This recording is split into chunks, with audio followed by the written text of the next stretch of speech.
Hi friends, welcome to Pushpa's life.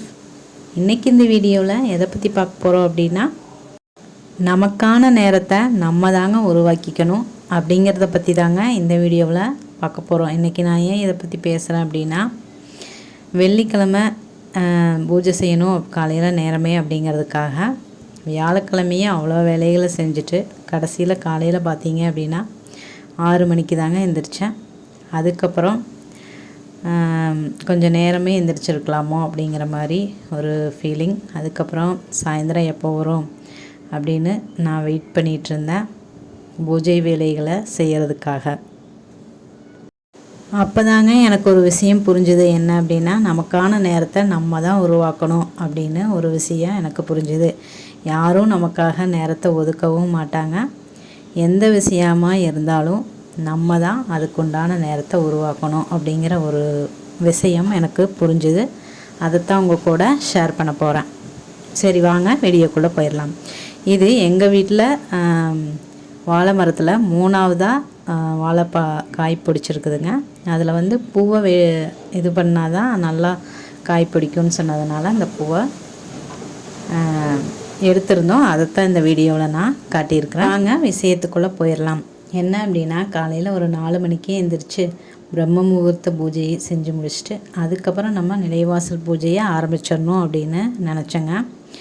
ஆனால் 6 மணிக்கு எழுந்திரிச்சதுனால எனக்கே ஒரே அப்செட் ஆயிடுச்சு. இனி என்ன பண்ண போகிறோம் அப்படிங்கிற மாதிரி இருந்துச்சு. அந்த யோசனையிலேயே காலையில் வேலைகள்லாம் செஞ்சுட்டு இருந்தேங்க. சரி, அன்னலட்சுமி தாயாருக்கு மட்டும் விளக்கேற்றிடலாம் அப்படின்னு சொல்லிட்டு விளக்கேற்றிட்டு என்னோடய சமையல் வேலையை ஸ்டார்ட் பண்ணிட்டேங்க.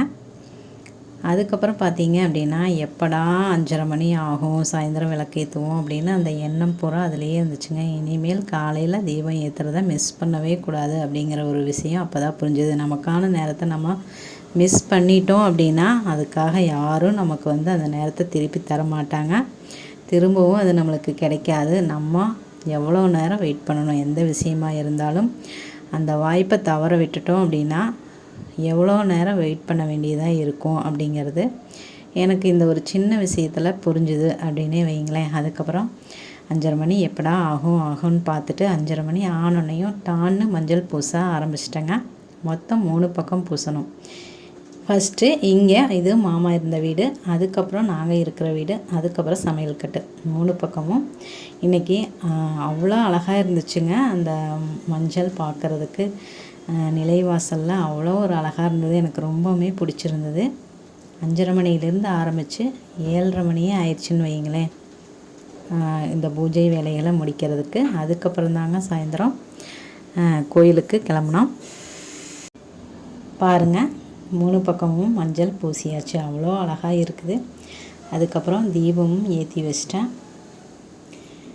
ஃபஸ்ட்டு துளசி தாயாருக்கு காட்டிட்டு அதுக்கப்புறம் தீபத்தை காட்டிட்டு தீபம் தூபம், அதுக்கப்புறம் நிலைவாசலுக்கெல்லாம் தீபம் தூபம் காட்டிட்டு அதுக்கப்புறம் விளக்கெல்லாம் ஏற்றி வச்சிட்டேங்க. அதுக்கப்புறம் இன்றைக்கி சரி, இந்த வாட்டர் ஹேண்டில்ஸ் அது ரொம்ப நாளாக ஆச்சு நான் ஏற்றி வச்சு, அதையும் ஏற்றிடலான்னு சொல்லிவிட்டு அதையும் ஏற்றிருக்கிறேன். பாருங்களேன், உருளைக்குள்ளே ஏற்றிருக்கிறேன். பாருங்களேன், அவ்வளோ ஒரு அழகாக இருந்துச்சு. இதெல்லாம் ஏற்றுனதுக்கப்புறம் தான் என் மனசே திருப்தியாச்சுங்க. இனிமேல் காலையில் இந்த விஷயங்களை மிஸ் பண்ணவே கூடாது அப்படின்னு நான் நினைக்கிறேன். நம்ம நினைக்கிற விஷயத்த கண்டிப்பாக எப்படியாவது கஷ்டப்பட்டு செஞ்சிடணும். அப்படி நம்ம தவற விட்டுட்டோம் அப்படின்னா ரொம்ப சிரமம். அதுக்கப்புறம் அது நானேங்கிற மாதிரி எப்பவும் போல் எல்லாத்துக்கும் முன்னாடியும் நின்று ஒரு செல்ஃபி எடுத்துக்கிறேங்க. பாருங்கள், ஒரு 7:20 ஆயிடுச்சு. அதுக்கப்புறம் தான் நாங்கள் 2 பேரும் கோயிலுக்கு போகிறோம், நானும் பாப்பாவும். எப்போவுமே காலையில் போகிற மாதிரி வீடியோலாம் எடுத்து காட்டியிருப்பேன். இன்றைக்கி சாயந்தரம் போயிருக்கிறோம். பாருங்களேன், இங்கே அந்த சூரியன் மட்டும் மிஸ்ஸிங் கோபுரத்துக்கு பக்கத்தால். அதுக்கப்புறம் உள்ளே போயாச்சு. சாமி மாகாளி அம்மனை தரிசித்தாச்சு. இப்போ தான் மனசுக்கே இந்த வெள்ளிக்கிழமை நிறைவாக இருக்குதுங்க.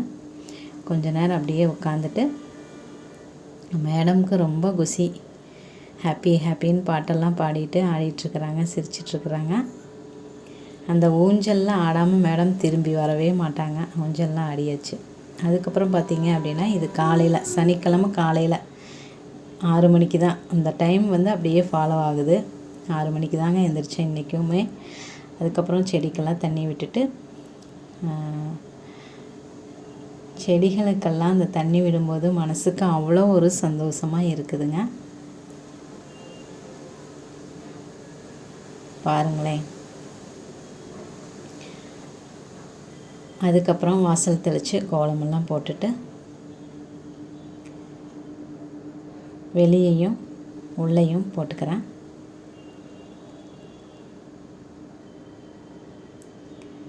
வானம் பாருங்கள் எவ்வளோ ஒரு அழகாக இருக்குது. அப்படியே இயற்கை காட்சிகள்லாம் ரசிச்சுட்டே காலையில் இந்த மாதிரி சனிக்கிழமைங்காட்டிக்கு இந்த மாதிரி பையனுக்கு லீவுங்கிறதுனால இந்த மாதிரி காலையிலேயே இயற்கை அழகையெல்லாம் ரசிச்சுட்டு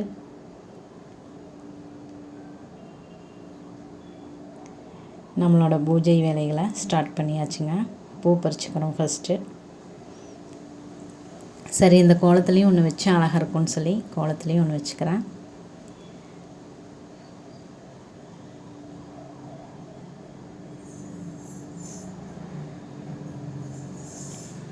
எங்கள் மியா வேறு வந்து என்ன பண்ணிகிட்ருக்குறீங்கிற மாதிரி வந்து பார்த்துட்ருக்குது.